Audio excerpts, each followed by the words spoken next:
US government, and as you may have recently heard, Iran has given up its nuclear stockpile. Now the question that's looming over everyone's head is what to do with those weapons. Well, we have quite a few viable options.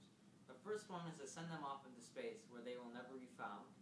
The second option is to disassemble them, but that would waste a lot of work made by the Iranians. Number 3 is to store them, but of course that would be a potential terrorist target to the Taliban and other such groups. And the fourth option, which the US government wishes for you to accept, is to turn those nuclear stockpile into clean, alternative nuclear energy. Nuclear fission is a way to transfer uranium to energy. Nuclear fission occurs when an atom's nucleus splits into different atoms. We make energy from uranium-235 from injecting a neutron into the uranium-235. With the extra neutron, it becomes uranium-236. After this, the uranium would split to become krypton and barium. In splitting, the uranium releases immense energy. We contain the uranium in water, so that when the energy is released, the energy turns the water to steam. We put the turbine on top, so when the steam rises, it powers the turbine, which then produces electricity. This is an excellent source of energy due to the fact that we get a massive amount of energy while using little area. This is also the most efficient source of energy because it is not reliant on the weather or time of day, such as windmills or solar panels. Fission is the only current way to transfer stored energy in the atoms to pure nuclear energy, heating the water it's in and forcing steam up into steam turbines.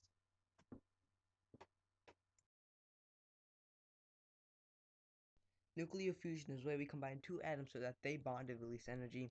The sun is a natural fusion generator because of its gravitational pull. Since all atoms have an electrical force, the atoms try to repel each other.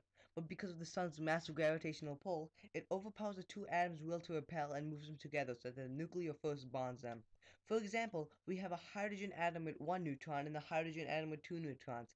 With the sun's gravitational pull overriding their resistance to each other, the two atoms combine. We end up with helium with two neutrons and a leftover neutron, along with an outburst of energy. The sun does this process many times, so that we have a lot of neutrons. The neutrons are sent out in wave and get onto Earth. The real question is, how can we make a fusion reactor on Earth? Yes, we have made a fusion reactor. The catch is that it takes more energy to run that generator than the generator actually produces.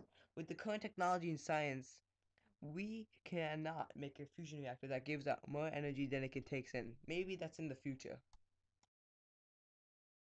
Nuclear meltdown is where the core of a nuclear power plant has overheated. This is because there is a lack of coolant. The coolant is usually water.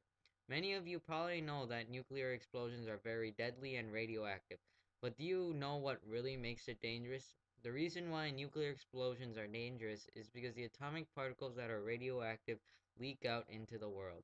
This causes radiation poisoning in people and animals. Radiation poisoning creates genetic mutations in animals and humans, such as cancer. As you can see, nuclear power is very advantageous and we have much to gain from using it. It is very cost effective and resulted in immense profit, so this form of power is a worthwhile investment for you to use. In addition, it gives much more energy than other forms.